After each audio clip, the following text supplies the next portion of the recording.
السلام عليكم، يا أهلا بيكم، ورجعنا لكم فيديو جديد. المعمول السوري. بسم الله الرحمن الرحيم. مكوناته هي كوبين ونص من الطحين، 3/4 الكوب من السمنة، نفس الكوب اللي قسنا بيه.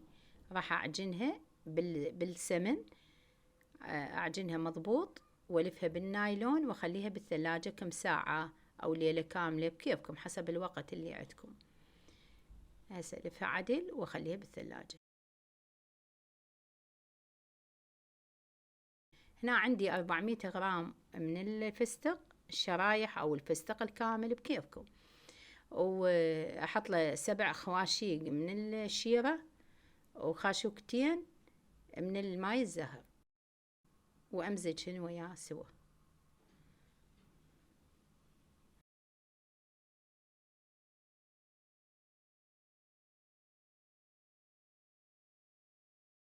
هسه هاي العجينة كسرتها بالسكين، وعندي ربع كوب من الشكر وربع كوب من الحليب وربع ملعقة فانيليا وخاشوقة شيرة، وخليهن محضرة الطعام حتى على مود لين هي مثل الطابقة طلعت، حتى أطحنهن ونبى أنزلهن وأعجنهن. أي ماي لا تخلون، فقط ربع الكوب الحليب هي كافية عليها هاي الكمية. هسه عجنتها مضبوط، وهنا راح أكورها حتى أحشيها. حلوة العجينة هشة.